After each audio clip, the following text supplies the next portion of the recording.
인류의 조상이었던 최초의 사람을 가리켜서 하나님의 형상으로 지음받았다라고 성경은 우리에게 증거해 주고 있습니다.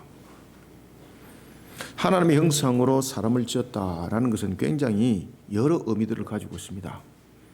그만큼 사람의 존재 자체가 존귀하다는 뜻이고, 또한 하나님의 형상으로 지음을 받았다라는 것은 하나님의 형상이 그 속에 새겨지기는 하되 지음을 받았다는 것입니다. 다시 말하면 피조라는 것이죠.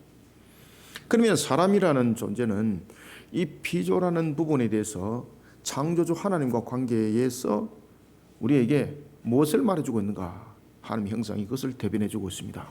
하나님 앞에서는 늘 우리는 피조물이라는 사실, 하나님이 왕이시고 우리는 그 앞에 복종이 될 존재라는 것. 그런가 하면 또한 하나님께서 창조하신 피조 세계를 향해서는 하나님의 형상으로서의 가치를 드러내야 될 존귀한 자라는 것을 우리에게 증거해 주고 있습니다. 이렇게 하나님께서 창조를 하시고 난 뒤에 첫째 날부터 여섯째 날까지 창조를 마치시고 심히 좋았더라, 이것을 우리에게 표현해 주고 있습니다. 심히 좋았더라. 하나님께서 심히 좋았더라고 말씀하실 때는 이 인류 가운데에 죄악이 존재하지 않았습니다. 하나님께서 창조하신 창조 세계는 참으로 아름다웠습니다. 이미 하나님께서 모든 것을 창조하실 때도 강한 것과 약한 것 이미 창조되어진 상태였습니다. 세모난 것, 동그라미 난 것, 모난 것 다양하게 창조를 했습니다.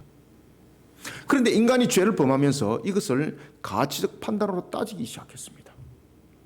그러면서 인간이 죄를 범하면서 못생긴 것, 거친 것, 뭐 이런 식으로 표현이 달라지기 시작했던 거죠. 그러나 하나님께서 모든 것을 처음에 창조하셨을 때는 이미 크고 작은 것, 이미 강하고 약한 것을 이미 다 창조를 하셨습니다. 그런 창조를 통해서 하나님은 조화로움이라는 것을 만들어냈던 겁니다. 그 조화로움이 바로 아름다움이었습니다. 이런 창조 세계에 타락한 천사장인 마귀가 사람을 유혹하게 되고, 그 유혹으로 사람이 죄를 범하면서 세상에 죄악의 문이 열렸습니다. 죽음이 그리고 병들미 우리 속에 세워집니다. 그리고 고난이 함께합니다. 가시와 엉겅퀴의 모습이 세상 가운데에 세워집니다. 세상이 죄악으로 가득 차게 됩니다. 이런 세상에 대하여 하나님께서는 창세전에 구원을 예정하십니다. 성자 하나님께서 인간의 죄를 대속할 구세주가 되어 주실 것을 언약합니다.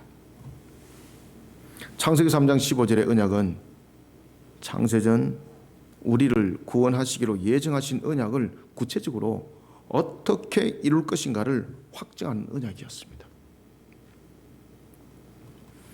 여인의 후손이라는 사람의 몸으로 성자 하나님께서 이 땅에 오실 것과 우리의 대속을 이루며 마귀의 권세를 멸할 것을 언약합니다. 우리의 구원을 이루기 위해서는 반드시 심판이 있어야 되거든요. 그래야만이 완전 구원이 성립이 됩니다.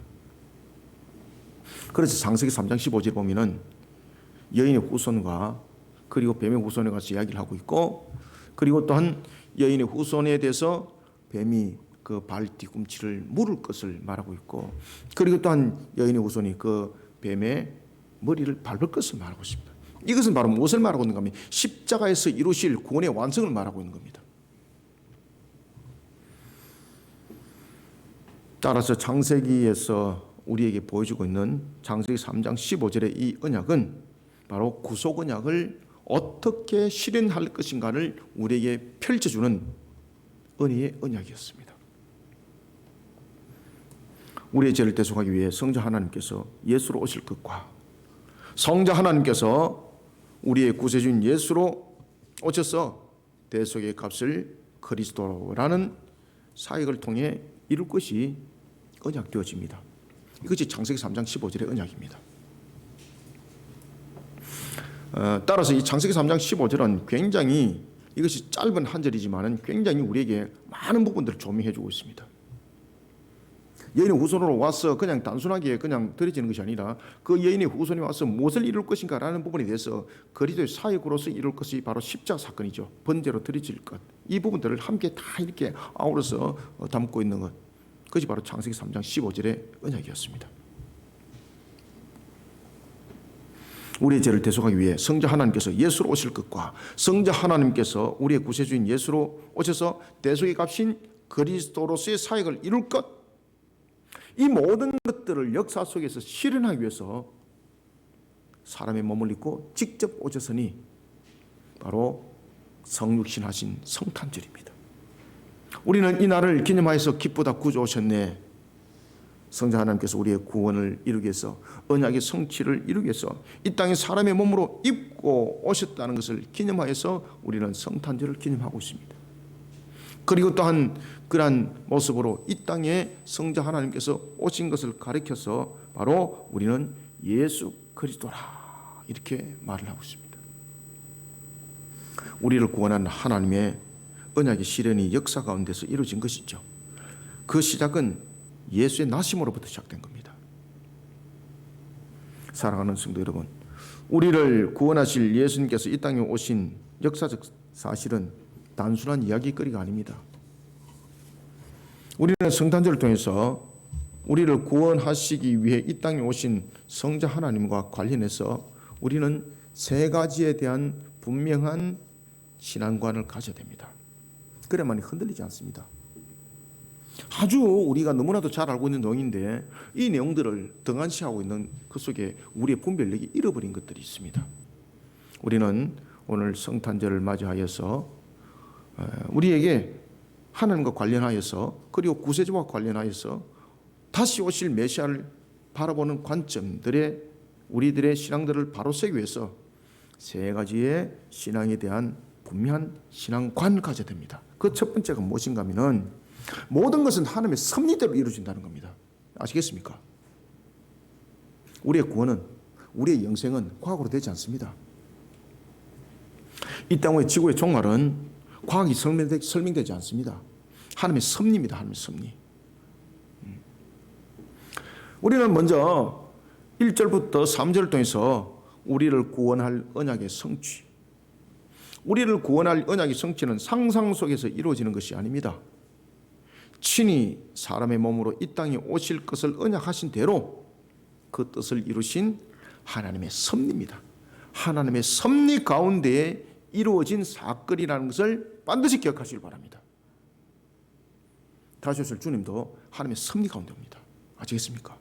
지구의 종말도 어떻게 온다고요? 하나님의 섭리 가운데. 그 섭리는 바로 하나님의 주관하심이라는 것이 함께 있는 것입니다.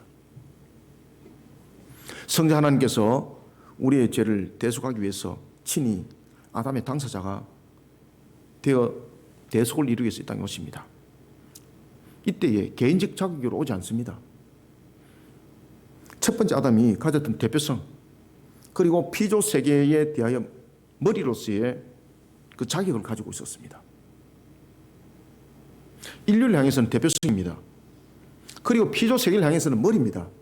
아시겠습니까?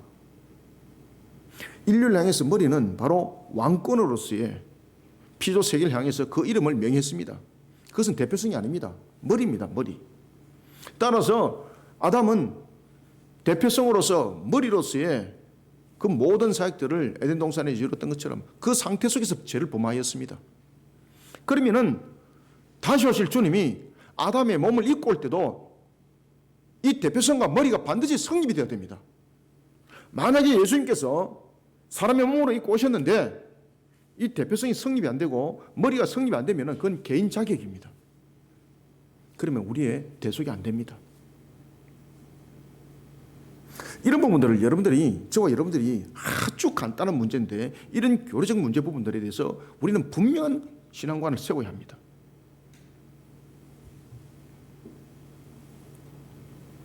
첫 번째 아담이 가졌던 대표성 그리고 피조 세계를 향한 머리로서의 자격을 가져야만이 되었습니다. 그렇지 않을 경우 아무리 죄가 없으신 분이라 할지라도 그것은 인류를 향한 대속이 될 수 없고 피조 세계를 향한 가시와 엉겅퀴를 해결할 수 있는 머리가 될 수 없습니다. 그래서 창세기 3장 15절에서 보면은 언약하고 있는 여인의 후손을 통해서 이런 부분들이 대표성과 머리로서의 자격을 가질 것을 언약하고 있는 겁니다. 뒤에서도 제가 이제 다윗에 관해서도 말씀드리겠습니다만은 왜 여러분들 하나님께서 다윗의 계보를 통해서 그 왕권을 통해서 여러분 오시는 거 아십니까? 그 속에 아주 중요한 것이 담겨져 있습니다. 하나는 하나님의 언약이 다른 것들을 통해서 그 메시아가 오지 않는다는 것을 증거하고 있는 것이고, 또 하나는 머리와 대표성을 설명하고 있습니다. 그 속에서 왕은 머리고 대표입니다. 그래서 왕권을 오시는 겁니다. 그래서 다윗의 계보로 오시는 겁니다. 이 약속의 말씀대로 마태복음 1장 18절부터 23절에 보면은 예수님께서는 당시 동정녀였던 마리아의 몸을 취하시고 그 태중에서 성령으로 잉태합니다. 죄 없는 잉태를 하기 위함이죠. 그리고 완전한 아담이 되기 위함이죠. 하나님께서는 이런 사실을 증거하기 위해서 메시아가 태어날 장소를 베들레헴이 될 것을 미가서 5장 2절 통해서 예언토록 합니다. 이때에 왜 베들레헴인가라는 것입니다. 바로 다윗의 계보죠. 이 다윗의 계보를 통해서 우리에게 대표성과 머리를 설명하고 있습니다. 그리고 또한 예수님께서 법정에서 로마 법정에 섰을 때에 그 속에서 또한 대표성과 머리가 설명됩니다. 그래서 이 다윗의 왕권이라는 것이 굉장히 중요합니다. 우리는 그저 다윗의 신앙 속에서 하나님께서 그를 메시아의 계보로 삼았습니다라고 여러분들이 생각할 수 있는데 그렇지 않습니다. 예수님께서 왕권으로 오실 때에 그 왕권이 가지는 대표성과 머리가 있습니다. 그래서 다윗의 왕권의 계보로 오는 겁니다. 그런데 왕권으로 오시는데 낮고 천한 몸으로서 그 왕권을 가지고 대속을 이루는 측면에서 그 사역을 그리스도로 머리로서 대표성으로서 이루었던 것입니다. 이 부분들을 여러분들이 생소하게 들으시면 안 됩니다. 이 부분들에 대해서 아주 명확해야 됩니다. 왜 예수님께서 여러분들 다윗의 계보로 오시는 거 아십니까? 이 설명할 수 있어야 됩니다. 아, 다윗이 멋지잖아요. 다윗이 신앙이 좋잖아요. 아닙니다, 여러분들. 다윗보다도 신앙 더 좋은 사람 천지입니다, 여러분들. 왕은 무엇입니까? 그 나라의 머리, 그 나라의 대표죠. 그래서 왕권으로 오는 겁니다. 다윗의 계보로 오는 것입니다. 그것은 바로 대표성과 머리를 설명하기 위해서입니다. 따라서 예수님께서 태어난 장소가 베들레헴이라고 미가서 5장 2절이 예언했던 거예요.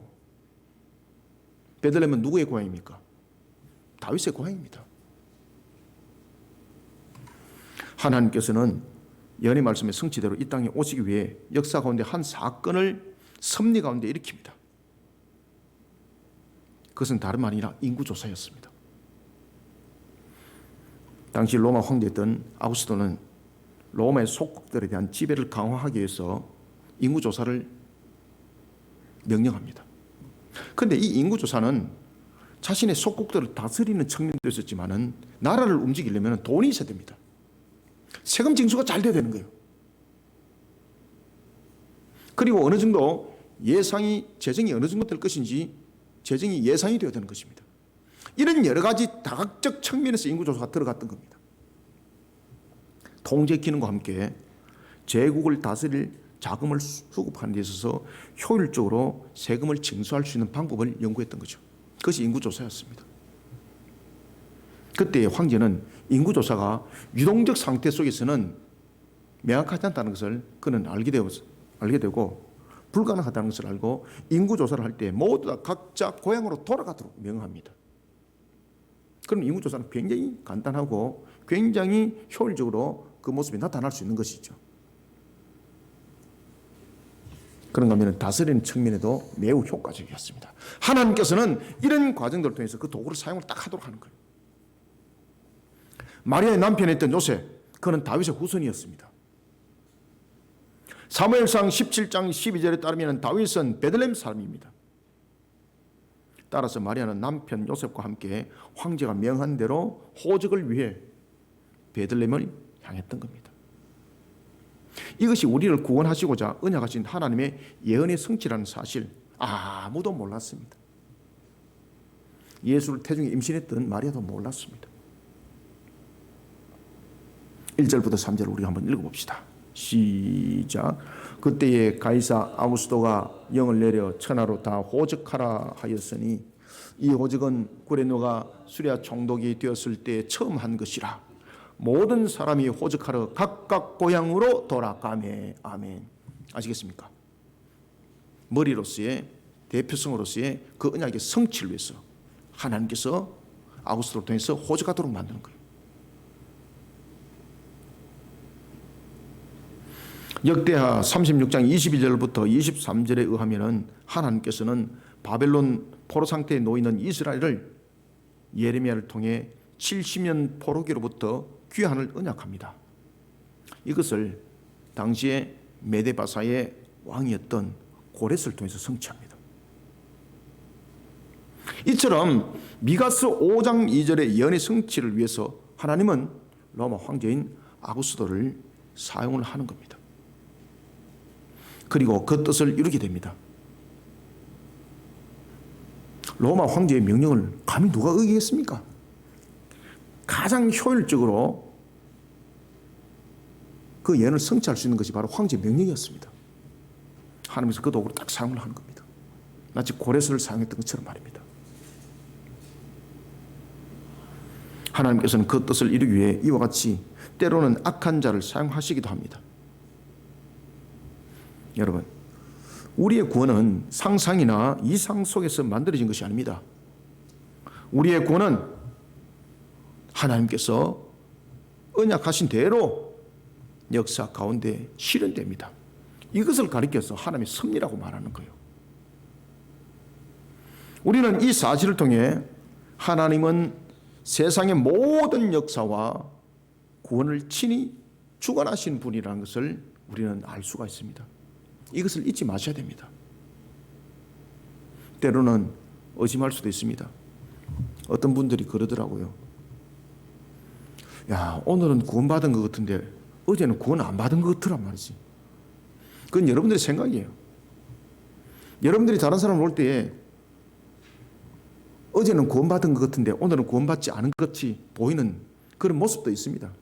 그런데 그것은 여러분들의 판단일 뿐인 거예요. 하나님은 섭리 가운데 이루어질 때에, 그리고 이루어 가실 때에 그 모든 것들은 하나님께서 계획하시고 하나님께서 그 모든 것을 언약하신 것은 틀림없이 하나님의 섭리 가운데 이루어 가십니다.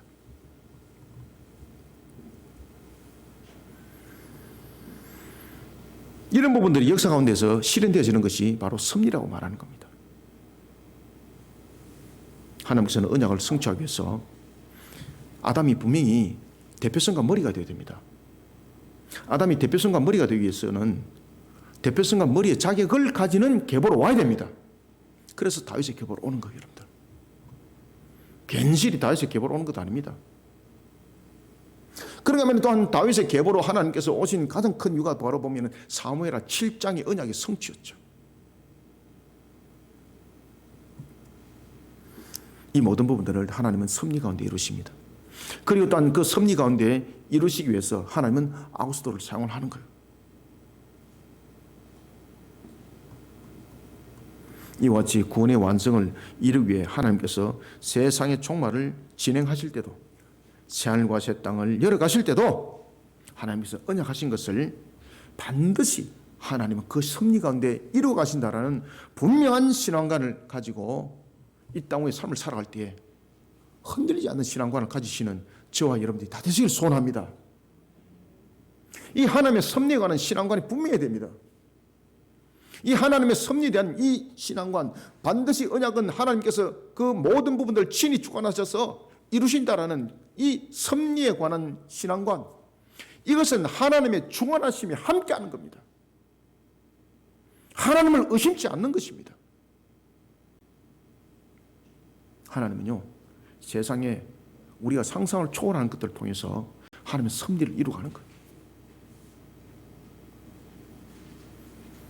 오늘도 이와 같이 우리는 오신 주님만을 바라보는 것이 아니라 다시 오실 주님도 우리는 함께 오신 주님을 통해서 바라보는 신앙관을 가져야 합니다. 이런 속에 우리의 모습들은 모든 것이 하나님의 언약의 성취대로, 약속의 말씀대로 하나님의 섭리 가운데 이루어진다라는 이 분명한 신앙관으로 오늘도 흔들림 없이 자신들의 모습을 예수 그리스도의 반석 위에 단단하게 묶어놓는 우리 모두가 되기를 소원합니다. 그 다음에 두 번째는 우리가 언약의 성취와 하나님의 섭리라는 부분을 통해서 우리가 오신 예수님을 통해서 우리는 두 번째 어떤 신앙관으로 우리의 모습들을 세워져야 되는가. 두 번째 4절을 읽습니다. 시작. 요셉도 다윗의 집 족속이므로 갈릴리 나사렛 동네에서 유대를 향하여 베들레헴이라 하는 다윗의 동네로. 아멘. 우리는 두 번째로 4절과 5절을 통해서 예수님은 우리의 구세주로 이 땅에 오실 때 영원한 왕국의 건설을 이루기 위해 하나님께서 예언하신 대로 다윗의 계보입니다. 아시겠습니까? 첫 번째는 하나님의 섭리입니다. 오신 주님을 바라보면서 다시 오실 주님을 우리는 함께 바라봐야 됩니다. 하나님의 섭리에 관한 신앙관 분명해야 됩니다. 두 번째는요, 다윗의 계보에 관한 신앙관을 반드시 기억하시기 바랍니다. 이거 아주 중요한 겁니다. 하나님께서 영원한 왕국의 건설을 위해서 예언하셨습니다. 무슨 예언을? 다윗의 계보로 이 땅에 오실 것을 약속하셨습니다. 우리는 이 사실을 잊지 마셔야 됩니다. 이게 왜 중요한 것입니까? 이 사실이 희석돼 버리니까 이단들한테 넘어가 버리는 겁니다. 하나님께서 다윗을 통해 언약한 것이 있습니다. 앞에서 제가 여러분들에게 말씀드렸던 것처럼 사무엘하 7장의 내용이죠. 사무엘하 7장 11절 이하에 따르면은 하나님의 전을 건축하고자 했던 다윗의 신앙을 하나님 기뻐 받으시죠. 그러면서 하나님께서 다윗에게 그 계보를 통해서 언약하시죠. 그의 나라를 견고하게 할 것과 그리고 그의 왕위가 영원히 견고할 것을 언약합니다. 그리고 다윗의 집안을 언약의 자손 삼을 것을 약속합니다. 이러한 내용들이 선지자 입을 통해서 증거됩니다. 놀랍 사실들이. 예레미야 33장 15절을 보면은 예레미야 입을 통해서 그 언약이, 그리고 또한 다윗의 계보를 통해서 하나님의 약속이 실현될 것이 예언됩니다. 예레미야서 33장 15절에 의하면 다윗에게서 한 공의로운 가지가 날 것을 예언합니다. 그리고 또한 이사야 15장 5절에 의하면 이사야 입을 통해서 하나님께서 또한 예언하게 합니다. 다윗의 장막에서 정의를 구하며 공의를 신속히 행할 것을 언약합니다. 그리고 에스겔서 34장 23절과 호세아서 3장 5절의 내용을 통해서도 다윗의 계보로 하나님께서 예언의 성취를 이룰 것을 말씀을 주고 있습니다. 무슨 계보를 통해서? 다윗의 계보입니다. 그래서 이런 부분들을 대선지서와 소선지를 통해서 우리에게 예언의 말씀으로 주었습니다. 그러면 하나님께서 왜 그렇게 말씀을 주셨을까라는 것입니다. 왜 다윗의 계보로 온다고 말씀하셨을까요? 여러분들 아시겠습니까? 아주 이 포인트입니다. 이게 4절부터 5절 한번 읽어보고 제가 말씀드리겠습니다. 2절을 읽습니다. 시작. 모든 사람이 호적하러 각각 고향으로 돌아가며 요셉도 다윗 집 족속이므로 갈릴리 나사렛 동네에서 유대를 향하여 베들레헴이라 하는 다윗의 동네로. 아멘. 여러분, 우리가 방금 읽었는데 요셉은 마태복음 1장 16절에 따르면 다윗의 계보에 속해 있습니다. 마리아 남편이죠. 그럼 마리아는 어디에 속했을까요? 재밌는 것은 누가복음 3장 23절에 답을 주고 있습니다. 누가복음 3장 23절에 보면은 어떤 내용이 나타나는가 하면은 이런 이야기를 합니다. 예수께서 가르침을 시작할 때에 이렇게 말씀하시면서 족보에 관해서 이야기를 하거든요. 그때에 예수님의 나심에부터 거꾸로 이 족보를 설명합니다. 그때 자 출발점을 보십시오. 요셉의 아들이니 요셉의 위에는 헬리오. 여기서 마리아가 아니고 요셉이 등장하죠. 이거는 무엇인가 하면은 마리아의 남편이 요셉이고 헬리는 요셉의 장인입니다. 헬리는 누구일까요? 마리아의 아버지입니다. 여인들을 설명할 때는 족보의 머리로서 나타나지 않지 않습니까? 그래서 마리아를 설명할 때에 그의 남편을 대신 거기다가 삽입을 한 겁니다. 이거 보면 마태복음에 요셉의 족보가 다르고 이거 누가복음의 족보가 다르네. 그 이유가 있습니다. 마태복음은 요셉의 직접적 족보고 누가복음은 자기 아내의 족보입니다.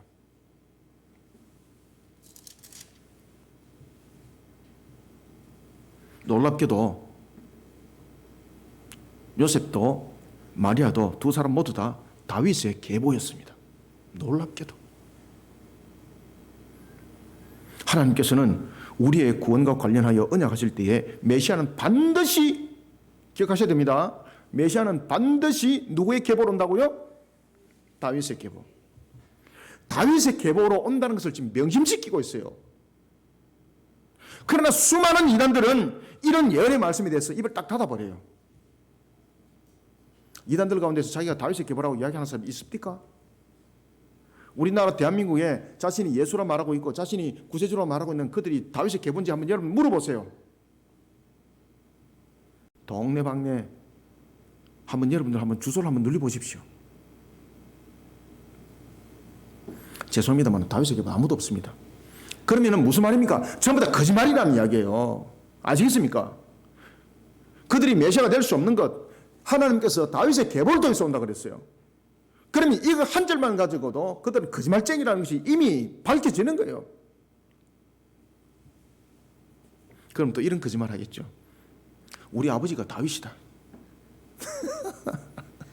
다윗의 영이 또 이런 식으로 또 거짓말 하겠죠, 그죠? 예수님께서 이미 그 말씀도 또 하셨어요. 다윗의 계보도 분명히 가르쳤지만은 예수님께서 무엇을 가르쳤는가 하면은 예수님께서 이런 말씀을 가르쳤어요.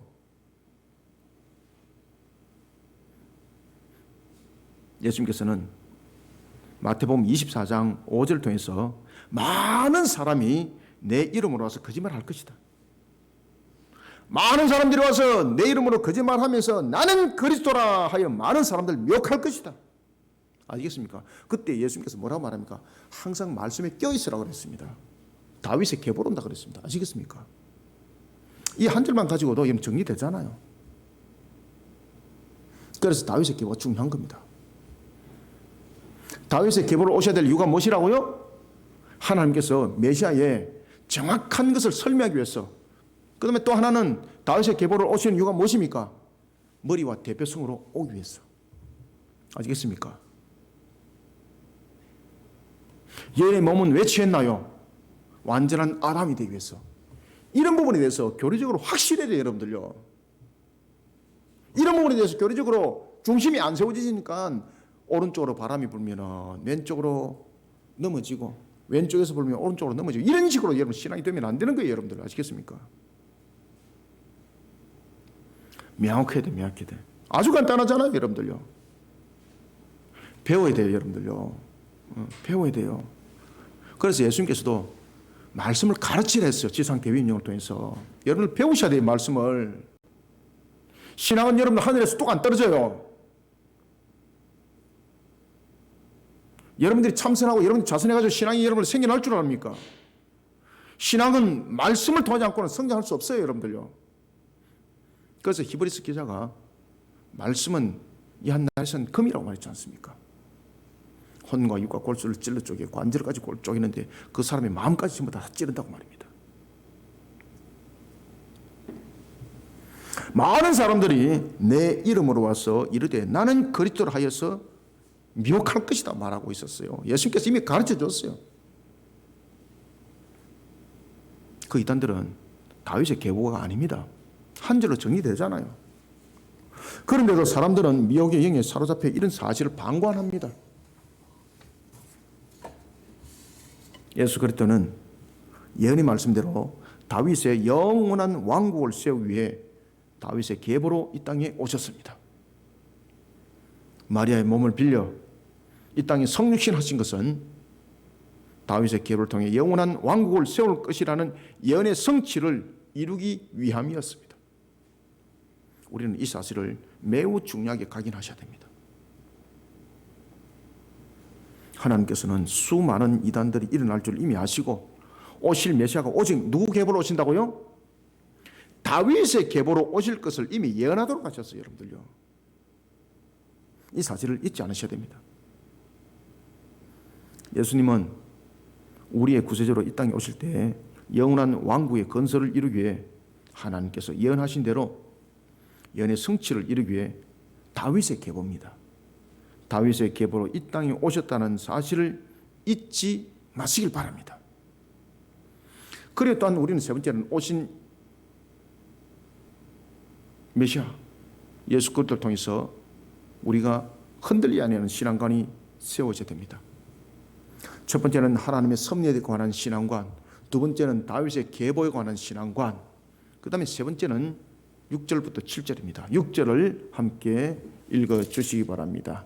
2장 6절입니다. 시작. 거기 있을 그때에 해산할 날이 차서. 아멘. 자, 여러분들, 예수님이 다윗의 계보를 올 때에 다윗의 계보는 왕권이잖아요. 왕족이지 않습니까? 다윗의 계보를 통해서 내려오실 때에 다윗의 계보 가운데서 신앙이 특출한 부자가 있었을까 없었을까요? 있었어요, 여러분들요. 그런데 왜 아주 가난한 가정으로 왔을까? 왜 아주 가난한 가정으로 왔을까? 여러분 질문해 본 적 없습니까? 그래서 우리는 이런 상황들을 하나하나를 통해서 교리적으로 단단하게 여러분 세우셔야 됩니다. 아시겠습니까? 하나하나 다 따져 물어보셔야 되는 거예요. 우리는 세 번째로, 첫 번째는 하나님의 섭리 신앙관을 세워야 되고 오신 주님을 향해서, 그리고 두 번째는 다윗의 계보라는 것을 반드시 기억하셔야 되고, 그 다음에 세 번째는요, 비하를 반드시 기억하시길 바랍니다. 6절부터 7절은 세 번째, 예수님은 세상의 신분을 얻기 위해서 오신 분이 아닙니다. 죄인인 우리와 함께 하시기 위해 스스로 낫고 천한 몸으로 이 땅에 오셨다는 사실을 잊지 않으시길 바랍니다.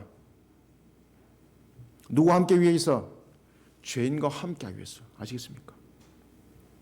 마태복음 11장 19절에 가면은 예수님께서는 바리새인들이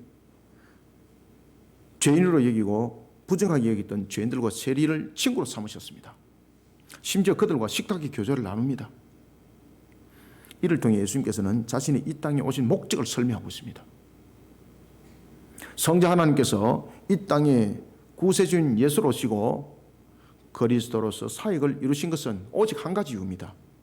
죄인인 우리를 구원하기 위해서입니다. 만약에 예수님께서 자신의 권위와 권세와 누릴 것을 계획하셨다면 부잣집에서 오시는 겁니다.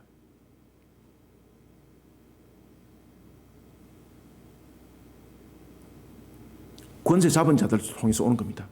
다윗의 계보 속에서 권세 잡은 자들이 있거든요. 그 계보로 오는 겁니다. 그 계보로. 그런데 예수님께서 구세주로 이 땅에 오신 것은 권위와 권세를 잡기 위한 목적이 아니라 죄인을 구원하기 위한 오직 그 한 가지 목적입니다. 그래서 가장 가난한 가정으로 가는 겁니다. 오신 것이 권세와 권위가 아니라는 것을 표현하기 위해서 아주 낮고 가난한 가정으로 가는 겁니다.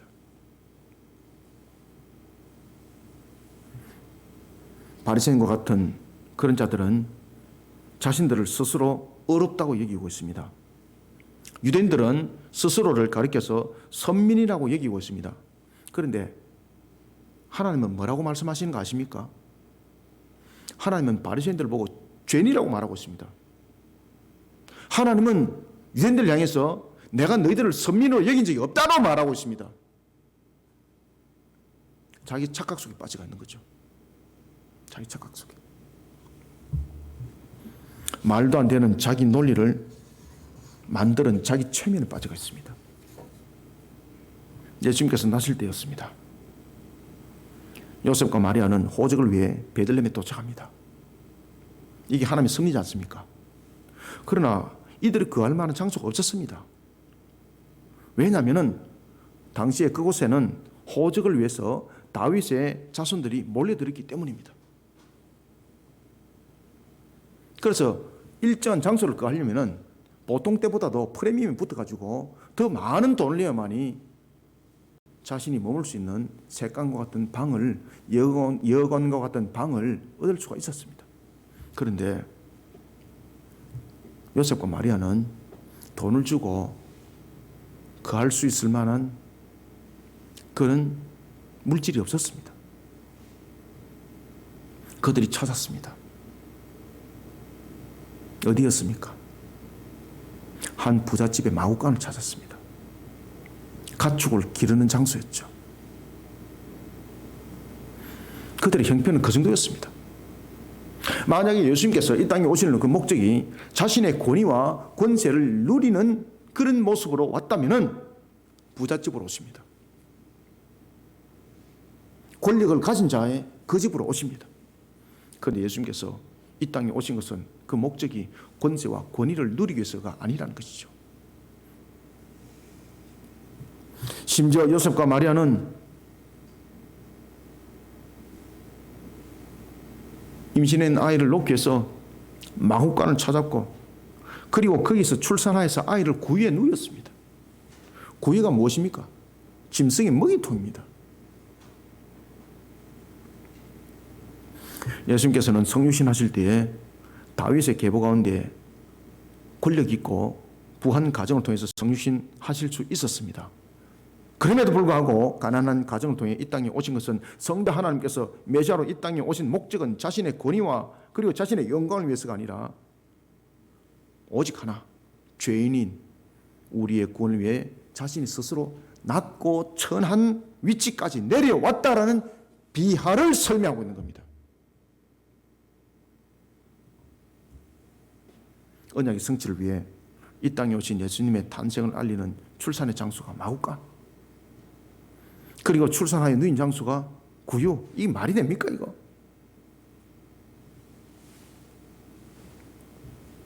가축들이 살고 가축들이 음식을 먹는 곳, 이것은 바로 무엇을 상징할까요? 무엇을 의미할까요? 바로 죄인의 구원을 위해 자신이 낮고 천한 자리까지 친히 내려오셨다는 비하를 설명하고 있는 겁니다. 6절부터 7절 두 절을 읽습니다. 시작. 거기 있을 그때에 해산할 날이 차서 첫 아들을 낳아 강보로 사서 구유에 누었으니 이는 여관에 있을 곳이 없음이라. 아멘. 사랑하는 성도 여러분, 예수님은 세상의 신분을 얻기 위해 오신 분이 아닙니다. 죄인인 우리와 함께 하시기 위해 스스로 낮고 천한 몸으로 이 땅에 오셨습니다. 그리고 우리의 죄를 대속하기 위해 고난을 스스로 짊어지리고 이 땅에 오셨다는 사실을 잊지 마시길 바랍니다. 말씀을 맺습니다. 성자 하나님께서 우리를 구원하시기 위해 자신이 구세주로 오실 것을 언약합니다. 그것이 예수였습니다. 그리고 우리의 죄를 대속할 고난의 종의 모습을 언약합니다. 그것이 그리스도였습니다. 성자 하나님께서 예수로 오시고 그리스도로 사역을 이룰 고난의 십자가를 가축들이 사는 곳, 마구간과 그리고 또한 짐승들이 먹는 먹이통, 구유에 누인 것은 이것을 대변하고 있습니다. 그래서 여러분들이 이제는 이런 것들을 교리적으로 명확하게 하나하나 보고 설명할 수 있어야 돼요. 여러분들요. 왜 다윗의 계보로 왔는가? 왜 마구간에서 태어났는가? 왜 구유통에 누우셨는가? 다 이유가 있어요. 여러분들 아시겠습니까?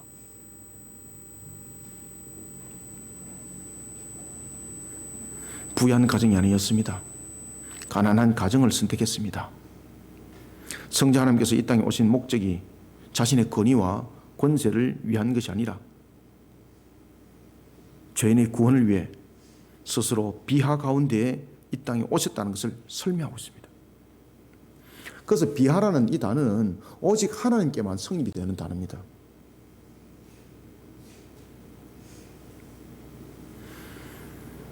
다윗의 계보로 오실 것을 언약한 것, 이것은 우리에게 미혹하지 말라고 다윗의 계보로 명확하게 설명하고 있습니다. 그리고 또 다윗의 계보는 무엇이라고요? 머리와 대표성을 설명하고 있다.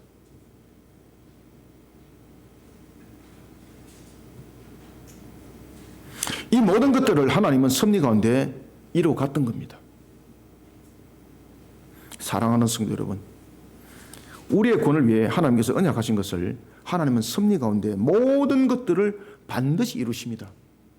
흔들리지 마시기 바랍니다. 오늘은 구원받은 것 같은데 내일은 구원받을란가? 이런 바보 멍청이 같은 생각하지 마시길 바랍니다. 구원은 우리가 시험 치는 것과 다릅니다. 구원은 여러분들이 가게 가지고 물건 사는 것과 다릅니다. 있고 없고가 아닙니다. 그것은 하나님의 결정입니다. 하나님의 결정. 저와 여러분들은 하나님의 섭리 가운데에 구원의 반열에 세워졌습니다. 흔들리지 마시길 바랍니다.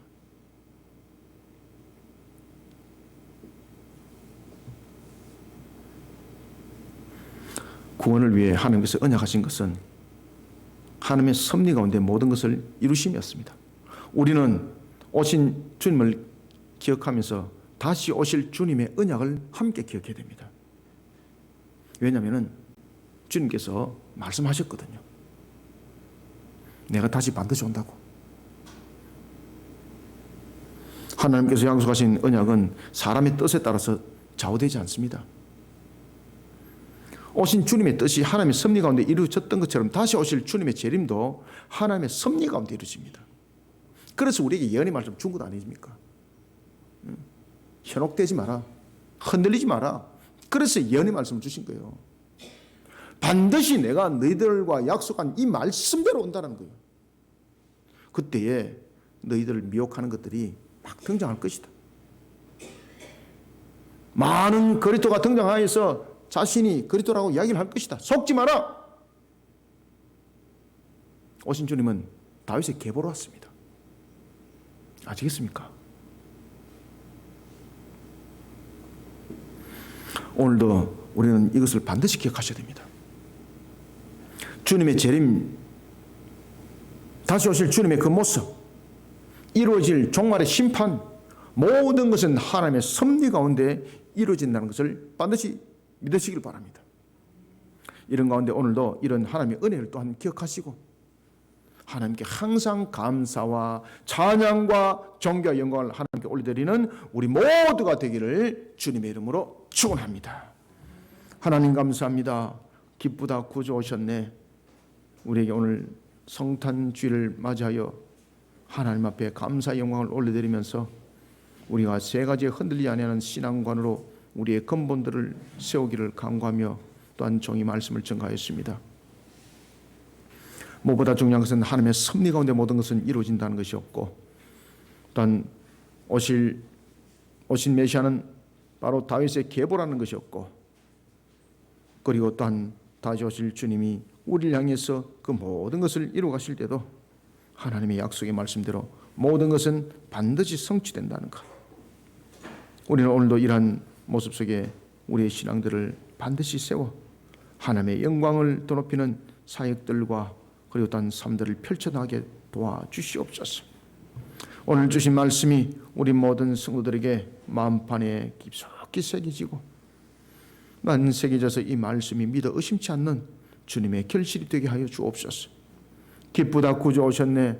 그저 한번 떠들고 마는 소리가 아니라 기쁘다 구주를 우리는 외치면서 다시 오실 주님을 바라보는 신앙관에 우리의 모습들을 단단히 세워나가기를 소망합니다.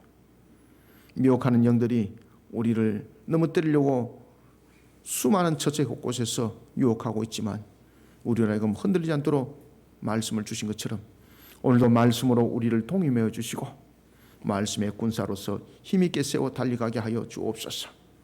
기쁘다 구주 오셨네. 오늘도 오실 주님을 다시 한 번 더 만판 속에 새기면서 하나님께 영광을 돌리기를 원합니다. 그런가 하면 또한 오신 주님을 통하여서 우리는 세상 가운데 하나님이 세상을 이처럼 사랑하사 세상에 하나님의 사랑을 함께 증거해내는 우리의 근본의 사역들이 함께 펼치길 원합니다. 오늘도 세상 가운데 하나님의 형상들이 참으로 헐벗고 어려움 속에 있습니다. 주님의 도와주시옵소서. 하나님의 일반적 은총 속에 이들을 두시고 또한 모든 것을 회복으로 이끌어주는 귀한 날이 되기를 소망합니다. 저지역 곳에 여러 가지 어려운 환경들이 노출되어 있습니다. 이 모든 것도 주관하시는 하나님이여 우리에게 하나님의 백성들을 불러 모으는 수단으로 이 모든 것을 사용하실 때도 은혜를 더하셔서 우리에게 하나님의 사랑이 차오르 넘치는 것을 함께 바라보게 하여 주옵소서.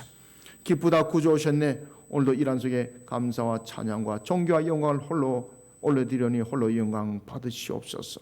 예수님 이름으로 기도드리옵나이다. 아멘.